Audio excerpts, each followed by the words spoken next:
नमस्कार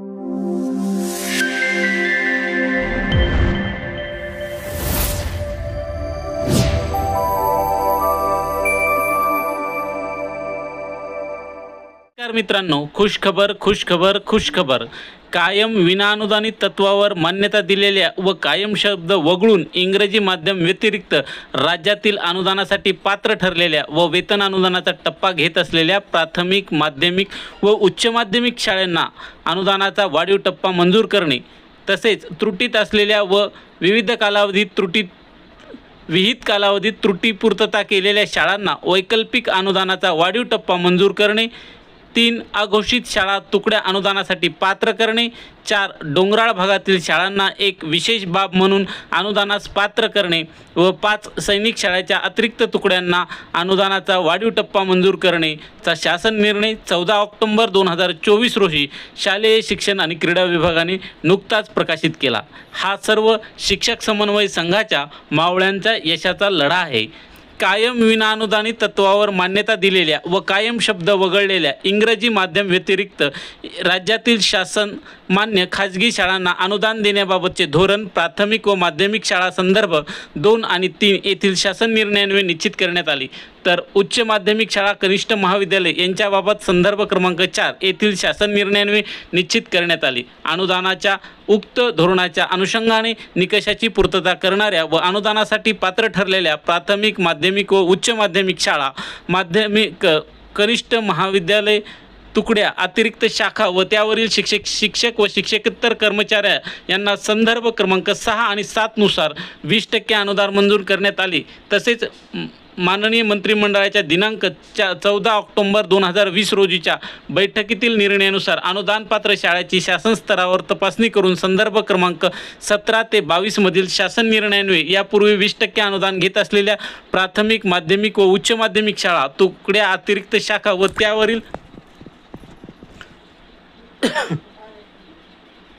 त्यावरील शिक्षक आणि शिक्षकेतर कर्मचारी यांना वाढीव 20% अनुक्रमे 40% व 60% अनुदान मंजूर करण्यात आलेल्या विभागाचे कायम शब्द वगळलेल्या कायम विनाअनुदानित शाळांना इंग्रजी माध्यम वगळून अनुदान देण्याबाबतचे धोरण विचारात घेता 1 यापूर्वी अनुदानाचे विविध टप्प्यावर वेतन अनुदान घेत असलेल्या शाळा, तुकड्या, शिक्षक शिक्षकेतर कर्मचारी यांना अनुदानाचा वाढीव टप्पा मंजूर करणे, 2 संदर्भ क्रमांक 17 ते 22 मधील शासन निर्णयाद्वारे अपात्र ठरलेल्या परंतु विहित कालावधीत त्रुटीपूर्तता केलेल्या शाळा, तुकड्या व त्यावरील शिक्षक आणि शिक्षकेतर पदांना अनुदानाचा वाढीव टप्पा मंजूर करणे, 3 दिनांक 11/11/22 नंतर क्षेत्रीय स्तरावर विहित निकषानुसार अनुदानासाठी पात्र ठरलेल्या प्रलंबित अघोषित शाळा, तुकड्यांना अनुदानासाठी पात्र करणे, शासन निर्णयात समावेश असलेल्या डोंगराळ भागातील शाळांना एक विशेष बाब म्हणून अनुदानास पात्र करणे, राज्यातील सैनिक शाळांना, अतिरिक्त तुकड्यावरील शिक्षकेतर कर्मचाऱ्यांना अनुदानाचा वाढीव टप्पा मंजूर करणे, 6 अनुदानासाठी पात्र ठरलेल्या शाळा आणि तुकड्यांना विक्षित शाळा म्हणून घोषित करण्याची बाब शासनाच्या विचाराधीन असून त्याबाबत सविस्तर प्रस्ताव मंत्रिमंडळाच्या मान्यतेसाठी सादर करण्यात आला होता। माननीय मंत्रिमंडळाच्या दिनांक 10 ऑक्टोबर 2024 रोजीच्या बैठकीतील निर्णयानुसार खालीलप्रमाणे शासन निर्णय निर्गमित करण्यात येत आहे। शासन निर्णय काय आहे? उपरोक्त प्रस्तावनेत नमूद केल्याप्रमाणे संदर्भ क्रमांक 27 मधील मंत्रिमंडळाच्या दिनांक 10 ऑक्टोबर 2024 रोजीच्या बैठकीत घेतलेल्या निर्णयाच्या अनुषंगाने खालील बाबींना अनुदान देण्यास मान्यता देण्यात येत आहे। सध्या टप्पा अनुदान घेत असलेल्या शासन मान्य खाजगी अंशतः अनुदानित शाळांना 20% अनुदानाचा वाढीव टप्पा अनुदेय करणे, शासन निर्णय दिनांक 6/2/23 अन्वये विहित करण्यात आलेल्या अटी शर्तीची पूर्तता केल्यानंतर राज्यातील खालील तक्त्यात नमूद केलेल्या खाजगी अंशतः अनुदानित प्राथमिक, माध्यमिक, उच्च माध्यमिक शाळा, तुकड्या, वर्ग, अतिरिक्त शाखा व त्यावरील 49,562 शिक्षक व शिक्षकेतर कर्मचाऱ्यांना अनुदानाच्या विविध टप्प्यावर म्हणजेच 20%, 40% आणि 60% वेतन अनुदान घेत आहेत त्यानुसार या 49,562 शिक्षक आणि शिक्षकेतर कर्मचाऱ्यांना 20% अनुदानाचा पुढील टप्पा मंजूर करण्यास मान्यता देण्यात येत आहे। बघा आता शाळेचा स्तर, प्राथमिक शाळा आता बघा अनुदानाचा 20%, 40% आणि 60% टप्पा घेत असलेल्या व वाढीव 20% अनुदानासाठी पात्र असलेल्या 820 शाळा आहेत। तुकड्या 3,513, शिक्षक आणि शिक्षकेतर कर्मचाऱ्यांची संख्या आहे 8,602, माध्यमिक शाळा 1,984, तुकड्या 2380 आणि शिक्षक आणि शिक्षकेतर कर्मचाऱ्यांची संख्या 24,028. उच्च माध्यमिक शाळा आणि कनिष्ठ महाविद्यालय 3040 आणि तुकड्या 3043 आणि कर्मचारी 16,932 असे एकूण 5,844 शाळा, तुकड्या 8,936 आणि कर्मचारी आहेत 49,562. वरील 49,562 शिक्षक आणि शिक्षकेतर कर्मचारी यांच्याबाबत शासन निर्णयानुसार अनुदेय अनुदान अदा करण्यापूर्वी पुन्हा कागदपत्राची तपासणी करण्याची आवश्यकता नाही, हा सर्वात महत्त्वाचा मुद्दा आहे. सदर तरतूद केवळ या शासन निर्णयानुसार अनुदेय अनुदान अदा करण्यापुरती मर्यादित आहे. तसेच शासन निर्णय 13/9/19 नुसार निराधार स्वावलंबन समिती नाशिक संचलित नूतन प्राथमिक विद्यामंदिर अंबड नाशिक या शाळेतील 1ली ते 7वी प्रथम वर्ग वरील 8 पदांना त्यांच्यासोबत अन्य शाळांप्रमाणे तसेच शाळेच्या 1ली ते 4थी दुसरा वर्गवरील तुकड्यांना ज्या वेतन टप्प्यावर वेतन अनुदान घेत आहेत त्या अनुदानाचा समान टप्प्यावर अनुदान मंजूर करण्यास मान्यता देण्यात येत आहे. बघा, संदर्भ क्रमांक 17 ते 22 येथील शासन निर्णयाच्या प्रपत्रामध्ये पात्र घोषित केलेल्या शाळा, तुकड्यांपैकी विहित कालावधीत त्रुटीपूर्तता केलेल्या शाळा व तुकड्यांना वाढीव टप्पा अनुदानास पात्र करणे. त्रुटीपूर्ततेनंतर अनुदानासाठी पात्र ठरलेल्या व सद्यस्थितीत 20% अनुदान घेत असलेल्या 81 प्राथमिक शाळा, 288 तुकड्यावरील 54 शाळावरील 847 शिक्षक यांना वाढीव 20% 40% अनुदान मंजूर करण्यास मान्यता देण्यात येत आहे. त्रुटीपूर्ततेनंतर अनुदानासाठी पात्र ठरलेल्या व सद्यस्थितीत 20% अनुदान घेत असलेल्या 54 माध्यमिक शाळा, 129 तुकड्यावरील 47 शाळांवरील 623 शिक्षक यांना वाढीव 20% व 40% अनुदान मंजूर करण्यास मान्यता देत आहे. त्रुटीपूर्ततेनंतर अनुदानासाठी पात्र ठरलेल्या व सद्यस्थितीत 20% अनुदान घेत असलेल्या 232 उच्च माध्यमिक शाळा, 106 तुकड्या अतिरिक्त तुकड्यावरील 1328 शिक्षक यांना वाढीव 20% 40% अनुदान मंजूर करण्यास मान्यता देण्यात येत आहे. त्रुटीपूर्ततेनंतर अनुदानासाठी पात्र ठरलेल्या व सद्यस्थितीत 40% अनुदान घेत असलेल्या 82 प्राथमिक शाळा, 251 तुकड्यावरील 47 शाळावरील 786 शिक्षक यांना वाढीव 20% व 60% अनुदान मंजूर करण्यास मान्यता देण्यात येत आहे. त्रुटीपूर्ततेनंतर अनुदानासाठी पात्र ठरलेल्या व सद्यस्थितीत 40% अनुदान घेत असलेल्या 202 माध्यमिक शाळा, 507 तुकड्यावरील 207 शाळावरील 2,403 शिक्षक आणि शिक्षकेतर कर्मचारी यांना वाढीव 20% 60% अनुदान मंजूर करण्यास मान्यता देत आहे. वरील नमूद केल्याप्रमाणे विहित कालावधीत त्रुटीपूर्तता केलेल्या शाळा आणि तुकड्यावरील शिक्षक आणि शिक्षकेतर कर्मचारी यांना 1/1/2023 पासून मानवीरित्या वेतन वाढीचा टप्पा अनुदेय करण्यात आला असून संदर्भ क्रमांक 2 आणि 5 येथील शासन निर्णयांमधील टप्पा अनुदान भूतलक्षी प्रभावाने अनुदेय नसल्याने त्यांना मागील कालावधीचा कोणतेही थकबाकी अनुदेय राहणार नाही. यापूर्वीच्या मंत्रिमंडळ निर्णयामध्ये समावेश नसलेल्या व दिनांक 11/11/2022 नंतर प्राप्त झालेल्या मूल्यांकनात अनुदानासाठी पात्र ठरलेल्या तथापि शासन स्तरावर अघोषित असलेल्या प्राथमिक, माध्यमिक व उच्च माध्यमिक शाळांना 20% अनुदान मंजूर करणे.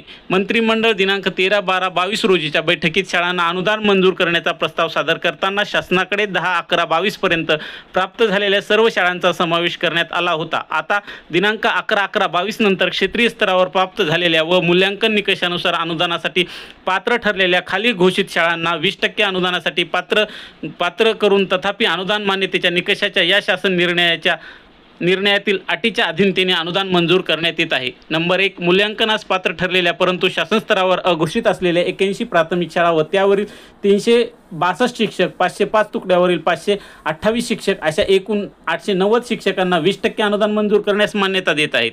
2, मूल्यांकनास पात्र ठरलेल्या परंतु शासन स्तरावर अघोषित झालेल्या 81 माध्यमिक शाळा व त्यावरील 648 शिक्षक, शिक्षकेतर कर्मचारी, 115 तुकड्यावरील 435 शिक्षक, शिक्षकेतर अशा एकूण 1083 शिक्षक शिक्षकेतर पदांना 20% अनुदान मंजूर करण्यास मान्यता देत आहे. 3, मूल्यांकनात पात्र ठरलेल्या परंतु शासन स्तरावर अघोषित असलेल्या 69 कनिष्ठ महाविद्यालय व उच्च माध्यमिक शाळा व त्यावरील 437 शिक्षक शिक्षकेतर कर्मचारी, 75 तुकड्या अतिरिक्त शाखावरील 304 शिक्षक शिक्षकेतर कर्मचारी अशा एकूण 741 शिक्षक आणि शिक्षकेतर पदांना 20% अनुदान मंजूर करण्यास मान्यता देण्यात येत आहे. 4 तसेच फोंडा घाटा एज्युकेशन सोसायटी, फोंडा घाटा संचलित न्यू इंग्लिश स्कूल व junior college of arts commerce vocational science Phonda घाटा व कणकवली तालुका सिंधुदुर्ग कनिष्ठ महाविद्यालयाच्या वाणिज्य प्रथम व विज्ञान प्रथम शाखेवरील 2 पूर्णवेळ पदास 20% अनुदान मंजूर करण्यास मान्यता देण्यात येत आहे. डोंगराळ भागातील खालील नमूद शाळांना अनुदेय करणे. बघा, शाळांना अनुदान पात्रतेच्या निकषामध्ये डोंगराळ भागातील शाळांना अनुदान पात्रतेसाठी शेवटच्या वर्गातील पटसंख्या 20 असावी असा निकष आहे. तथापि या निकषानुसार पात्र होत नसलेल्या व शेवटच्या वर्गातील पटसंख्या 15पेक्षा जास्त असलेल्या खालील नमूद शाळांना एक विशेष बाब म्हणून केवळ या प्रकरणापुरतं 20% अनुदान अनुदेय करण्यात येत आहे. मंत्रिमंडळाने विभागाने प्रस्तावित केलेल्या डोंगराळ भागातील 1 प्राथमिक शाळेवरील 2 शिक्षक आणि 15 माध्यमिक शाळेवरील 84 शिक्षक असे एकूण 86 पदांना एक विशेष बाब म्हणून 20% अनुदान अदा करण्यास मान्यता देण्यात आली. तथापि सदर मान्यता ही केवळ वर नमूद केलेल्या 16 शाळांमधील 86 पदापुरतीच मर्यादित एक वेळची विशेष बाब. सदर निर्णय अन्य कोणत्याही प्रकरणामध्ये पूर्वधरण म्हणून लागू राहणार नाही.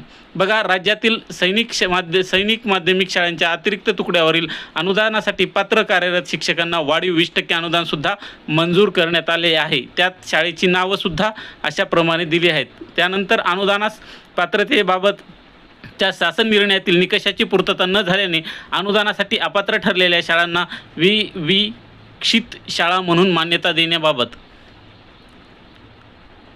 बघा, अनुदानासाठी अपात्र ठरलेल्या 2004 मधील प्राथमिक माध्यमिक आणि उच्च माध्यमिक शाळा 1727 वर्ग तुकड्या आणि अतिरिक्त शाखा यांना महाराष्ट्र स्वयंअर्थसहाय्यित शाळा म्हणून घोषित करण्यास मान्यता देण्यात येत आहे. सदर शाळा तुकड्यांना यापुढे शासनामार्फत कोणतेही अनुदान राहणार नाही. बघा, त्या शाळा आता स्वयंअर्थमध्ये कन्वर्ट झालेल्या आहेत. शासन मान्यतेसाठी सादर केलेल्या प्रस्तावात नमूद शाळा तुकड्या शिक्षकेतर कर्मचारी यांची यादी संबंधित शिक्षण संचालक स्तरावर कायमस्वरूपी जतन करण्यात यावी व या यादीमधूनच या निकषाच्या आधारे शासन निर्णय 15/11/11 व 16/7/13 व 4/6/14 व दिनांक 19/9/16 रोजी शासन निर्णयाद्वारे विहित केलेल्या निकषानुसार छाननी करून प्रत्यक्ष पात्रता करण्यात यावी. शिक्षकांची संख्या नवीनतम संच मान्यतेनुसार म्हणजेच 24-25च्या संच मान्यतेनुसार निश्चित केली जाईल. सन 24-25 वर्षाच्या संच मान्यतेमध्ये फक्त ज्या विद्यार्थ्यांचा आधार क्रमांकाची पडताळणी झाली आहे त्यांचाच विचार केला जाईल आणि या संच मान्यतेच्या आधारे शिक्षक आणि शिक्षकेतर कर्मचारी वर्ग अनुदानास पात्र राहील. सन 2024-25 वर्षाची संच मान्यता आधार क्रमांक पडताळणी पूर्ण झालेल्या विद्यार्थी संख्येच्या आधारे होणार असल्यामुळे विद्यार्थी संख्येमध्ये व त्यामुळे पात्र होणाऱ्या पदांच्या संख्येमध्ये वाढ घट होण्याची शक्यता आहे. त्यामुळे संच मान्यतेअंती तसेच प्रत्यक्ष शाळा तुकडीनिहाय पात्रता फेरपडताळणी पदांच्या संख्येत घट होत असल्यास सदर घट विचारात घेऊन त्यानुसार पदे कमी करण्याचा अधिकार संबंधित शिक्षक संचालक यांना प्रदान करण्यात येत आहे. संबंधित शिक्षक संचालक यांनी याबाबत आवश्यक छाननी तपासणी करून त्याबाबतचे सुस्पष्ट कारण मीमांसेसह आदेश निर्गमित करणे बंधनकारक आहे. सदर शाळांमधील विद्यार्थी शिक्षक व शिक्षकेतर कर्मचारी यांची उपस्थिती बायोमेट्रिक प्रणाली अथवा चेहरा ओळख प्रणालीद्वारे नोंदवण्यात येत असल्याची खात्री करावी. सदर शाळेमध्ये शेवटच्या वर्गातील विद्यार्थी पटसंख्या 30 असावी. तसेच डोंगराळ आणि दुर्गम भागातील शाळेमध्ये शेवटच्या वर्गातील विद्यार्थी पटसंख्या किमान 20 असावी. शासन निर्णय 15 नोव्हेंबर 2011, 16 जुलै 2013, 4 जून 2014 व 14 ऑगस्ट 2014 मधील निकषांप्रमाणे शाळा जरी अनुदानास पात्र ठरत असली तरी शिक्षक आणि शिक्षकेतर कर्मचाऱ्याच्या पदभरती संदर्भात आरक्षण धोरणाचे पालन केलेले असावे. अशा शाळांना अनुदान अनुदेय राहणार नाही. शाळेमधील सर्व शिक्षकांच्या आधार कार्डासह वैयक्तिक मान्यतेचा आदेश सरळ प्रणालीत भरणे आवश्यक आहे.